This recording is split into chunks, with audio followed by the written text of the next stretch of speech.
Lectio Divina. Lectio Divina. Lectio Divina, une émission pour méditer, prier et vivre la parole de Dieu au quotidien. Lectio Divina. Lectio Divina.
Bonsoir chères auditrices, bonsoir chers auditeurs, chers amis de Lectio Divina.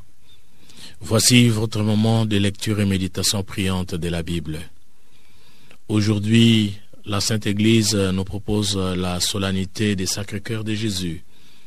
Et cette solennité est méditée à partir de lectures bibliques tirées de l'Évangile de Jésus-Christ, selon Saint Luc, chapitre 15, versets 3 à 7.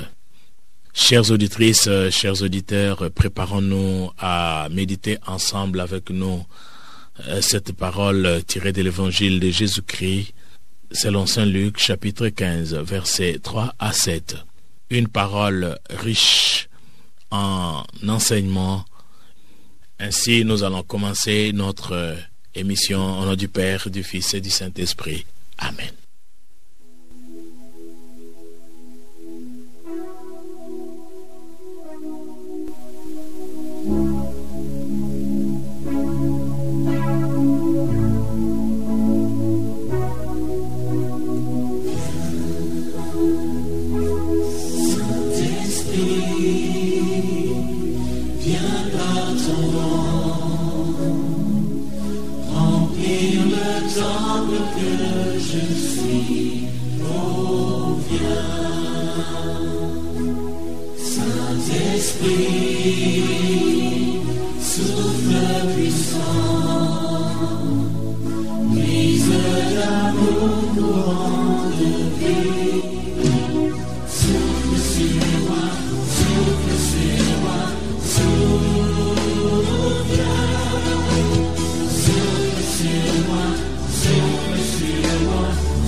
Voilà, maintenant, ensemble, commençons notre méditation.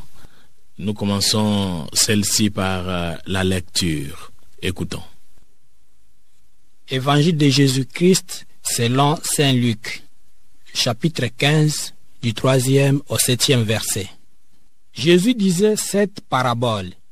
Si l'un de vous a 100 brebis et en perd une, ne laisse-t-il pas les 99 autres dans le désert pour aller chercher celle qui est perdue jusqu'à ce qu'il la retrouve? Quand il l'a retrouvée, tout joyeux, il la prend sur ses épaules et de retour chez lui, il réunit ses amis et ses voisins.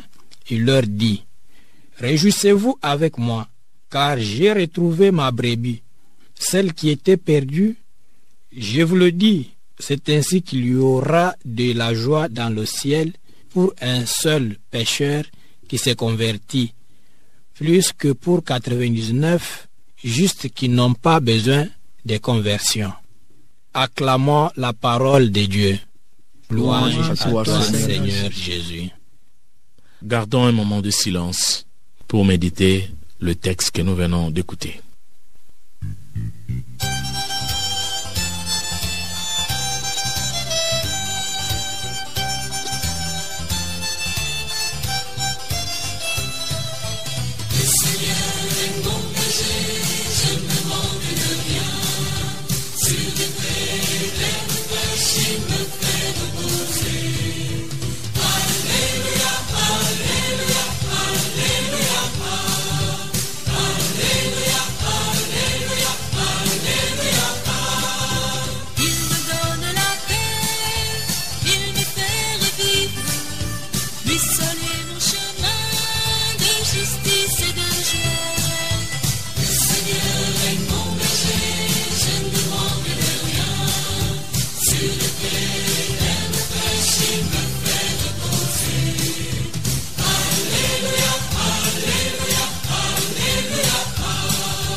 Je n'ai rien à craindre, le Seigneur est présent, lumière sur mes pas.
À présent, nous pouvons passer au partage. Chacun de nous, à tour de rôle, va partager ce qui lui a touché, la parole qui l'a touché ou le verset qui l'a interpellé. Je vous le dis, c'est ainsi qu'il y aura de la joie dans le ciel pour un seul pécheur qui s'est converti, plus que pour les 99 justes qui n'ont pas besoin de conversion. Le passage qui m'a touché dans cette lecture est celle-ci. Je vous le dis, il y aura plus de joie dans le ciel pour un pécheur qui se répand que 99 justes qui n'ont pas besoin de se repentir. Le verset qui m'a plus le touche dans cet évangile est celui-ci. Jésus disait cette parabole. Si l'un de vous a 100 brebis et en perd une, ne laisse-t-il pas les 99 autres dans le désert pour aller chercher celle qui est perdue jusqu'à ce qu'il la retrouve? Nous voici à la fin de notre première étape. Alors maintenant nous passons à la seconde qui s'ouvre par la lecture. Une lecture que nous devons faire avec beaucoup d'attention pour que nous puissions non seulement écouter les textes, mais surtout saisir la parole de Dieu, le message que le Seigneur nous offre. Il leur dit alors cette parabole. Lequel d'entre vous, s'il a 100 brebis et vient en perdre une, n'abandonne les 99 autres dans le désert pour s'en aller après celle qui est perdue, jusqu'à ce qu'il ait retrouvé. Alors, quand il la retrouve, il la met tout joyeux sur ses épaules et, de retour chez lui, il assemble amis et voisins et leur dit: « Réjouissez-vous avec moi, car je l'ai retrouvée, ma brebis qui était perdue. » C'est ainsi, je vous le dis, qu'il y aura plus de joie dans le ciel pour un seul pécheur qui se répand que pour 99 justes qui n'ont pas besoin de repentir. Une fois de plus, chers auditeurs, chères auditrices, et ensemble avec mes frères et sœurs ici au plateau, gardons quelques moments de silence pour méditer cette parole.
pouvons maintenant passer à l'étape de partage. Partagez non seulement ce qui vous a interpellé, mais partagez surtout le message que vous tirez du texte que nous venons de suivre. Je vous le dis, c'est ainsi qu'il y aura de la joie dans le ciel pour un seul pécheur qui s'est converti, plus que pour les 99 justes qui n'ont pas besoin de conversion. Seigneur Jésus, pour un seul converti, tout le ciel est dans la joie. Si j'annonce ton évangile, par mes paroles et par mes actes, plus d'une personne se convertisse et je contribue ainsi à plus de joie au ciel. Le contraire de faire ainsi contribuerait à un sentiment négatif au ciel et cela m'attirerait de malheur. Je vous le dis, il y aura plus de joie dans le ciel pour un pécheur qui se répand que 99 justes qui n'ont pas besoin de se repentir. Le Sacré-Cœur de Jésus, c'est le cœur qui se manifeste par l'amour de Dieu envers moi et l'humanité. L'amour du cœur de Jésus exprime non seulement la charité divine, mais aussi le sentiment d'une affection humaine. Jésus éprouve en son cœur les mêmes sentiments que les miens. Il peut me rejoindre jusque dans mes joies, mes émotions et mes peines, mes souffrances les plus humaines.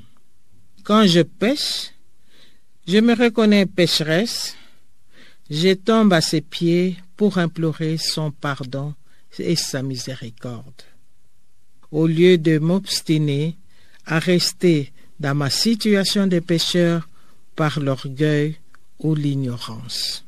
Saint Paul, Saint Augustin et tant d'autres ne sont-ils pas un exemple pour moi? Seule ta grâce me suffit, dit le Seigneur. Ainsi le cœur sacré de Jésus évoque non seulement l'amour infini de Dieu, tout proche, mais il annonce aussi le mystère du salut. Jésus montre que le don de son amour pour moi est total. Ce mystère du Sacré-Cœur de Jésus triomphe du mal en plongeant jusqu'au cœur de mon péché pour me ramener à une relation nouvelle avec mon Créateur. Jésus disait cette parabole. Si l'un de vous a 100 brebis et en perd une, ne laisse-t-il pas les 99 autres dans le désert pour aller chercher celle qui est perdue jusqu'à ce qu'il la retrouve? Dans cette parole, on me présente Jésus comme un bon berger parce que pour moi, c'est le modèle à suivre. Donc, je dois être attentionné, préoccupé par la vie et la sécurité de mon semblable. Jésus constate dans son troupeau, il y a un brebis qui est égaré et tout de suite, il est allé à la recherche de ces brebis. Donc, dans le corps de Jésus, j'ai une place qu'il m'a réservée. Si par exemple, dans ma maison, il y a un enfant égaré, donc je dois aller à la recherche de cet enfant, le récupérer pour qu'il rentre à la maison et vivre ensemble avec la famille. Et ça sera la grande joie. Cela veut dire, je dois avoir un cœur qui fait jaillir de l'amour en abondance pour tout homme, et un cœur qui accueille tous ceux qui se sentent rejetés, abandonnés, les faibles et les exclus de la société. Je sais bien que le Seigneur est le premier à prendre l'initiative d'aller à la rencontre de l'homme et il m'aime. La parole du bon berger abonde dans le même sens. Le bon berger va vers la brebis perdue. Dans la profondeur de mon cœur, je reconnais Dieu est amour. Vraiment, c'est ça la célébration du Sacré-Cœur de Jésus. Je suis très content chaque fois que je pense à mon Dieu. Je me console pourquoi, au moins, il y a quelqu'un qui m'aime et qui me prend soin de moi, qui se préoccupe de ma situation. Cette attitude du Seigneur me rend véritablement heureux et me pousse à l'amour mutuel. Après ces moments de partage qui clôturent la deuxième étape, nous pouvons entrer à la troisième. La troisième qui commence par la lecture.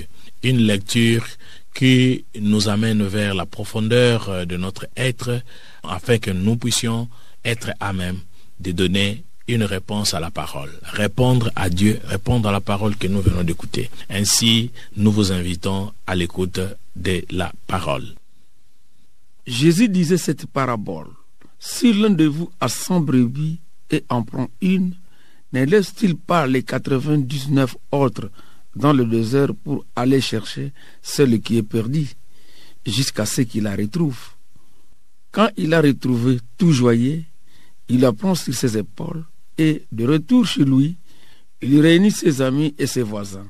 Il leur dit: réjouissez-vous avec moi, car j'ai retrouvé ma brebis, celle qui était perdue.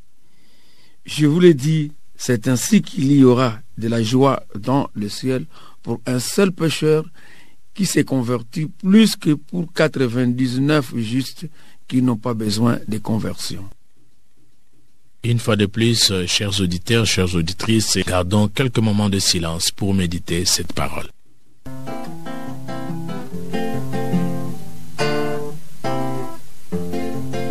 Tu es là au cœur de nos vies, et c'est toi qui nous fais vivre. Tu es là au cœur de nos vies, bien vivant, ô Jésus-Christ, dans le secret de nos tendresses. Tu es là dans les matins de nos promesses. Tu es là. Tu es là au cœur de nos vies, et c'est toi qui nous fais vivre. Tu es là au cœur de nos vies, bien vivant, ô Jésus-Christ, dans nos cœurs tout remplis d'orage. Tu es là dans tous les ciels de nos voyages. Tu es là. Tu es là au cœur de nos vies, et c'est toi qui nous fais vivre. Tu es là au cœur de nos vies, bien vivant, ô Jésus-Christ, au plein milieu de nos tempêtes. Tu es là dans la musique de nos fêtes. Tu es là. Tu es là au cœur de nos vies, et c'est toi qui nous fais vivre. Tu es là au cœur de nos vies, bien vivant, ô Jésus-Christ. Tu es là au cœur de nos vies, et c'est toi qui nous fais vivre. Tu es là au cœur de nos vies, bien vivant, ô Jésus-Christ. À présent, que chacun de nous puisse méditer au plus profond de lui-même cette parole qui nous invite à agir, qui nous invite à un engagement. Ainsi, cet engagement, nous allons le traduire sous forme de prière pour répondre à Dieu qui vient de nous parler individuellement et collectivement. Je vous le dis, c'est ainsi qu'il y aura de la joie dans le ciel pour un seul pécheur qui s'est converti, plus que pour les 99 justes qui n'ont pas besoin de conversion. Seigneur Jésus, à partir du parabole que tu nous donnes, aide-moi à toujours aider les autres à se convertir pour que je sois aussi un agent contributif à la joie du ciel et non le contraire. C'est la voie ouverte pour moi d'être béni. Aide-moi à prêcher ton évangile par mes paroles et par mes actes, pour que plus d'une âme puisse se convertir et que nous contribuions tous à la joie du ciel. Amen. Je vous le dis, il y aura plus de joie dans le ciel pour un pécheur qui se répand que 99 justes qui n'ont pas besoin de se repentir. Seigneur, votre cœur est toujours ouvert à tous les vivants et toujours prêt à les recevoir, à leur pardonner, à les aimer. Ne nous abandonne pas à cause de notre cœur de pierre. Viens chuchoter dans nos oreilles que tu nous aimes et d'avoir confiance en vous. à venir à vous, si, même souillés que nous sommes. Amen. Jésus disait cette parabole. Si l'un de vous a 100 brebis et en perd une, ne laisse-t-il pas les 99 autres dans le désert pour aller chercher celle qui est perdue jusqu'à ce qu'il la retrouve? Le Seigneur est mon berger. Rien ne saura me manquer. Il est temps que je puisse m'identifier et s'engager à vivre en communion avec lui. Le cœur est le centre de tout agir humain, un cœur qui est en fréquence avec Jésus-Christ. Amen. Nous voici à la fin de notre méditation. Une méditation tirée de l'évangile de Jésus-Christ selon Saint Luc, chapitre 15, versets 3 à 7. Cette méditation nous présente le texte de brebis égarées. Brebis égarées qui a suscité l'intérêt du berger sur cette brebis égarée.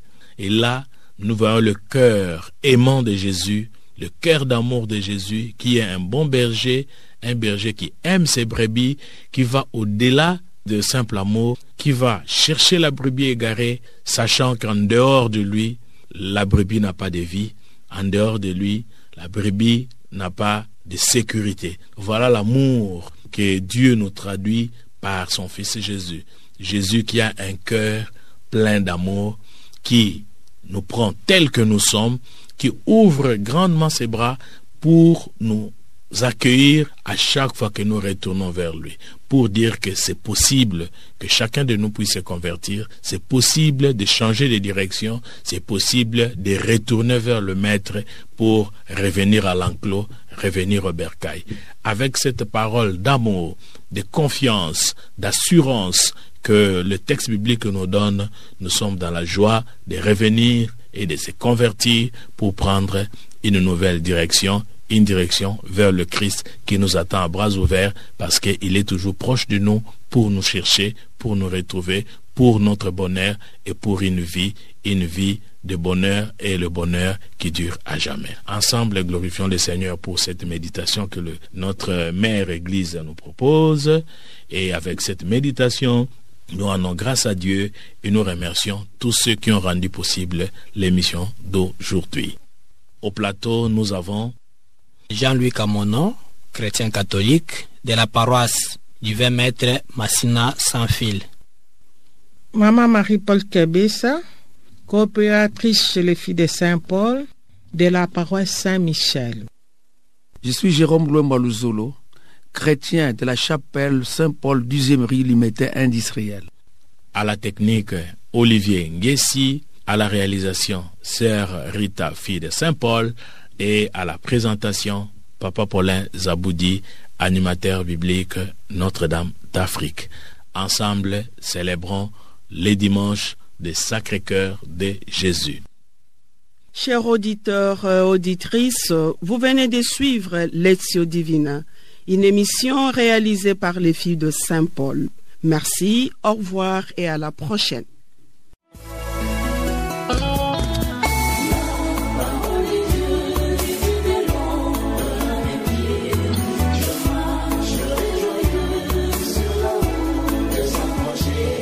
Lectio Divina.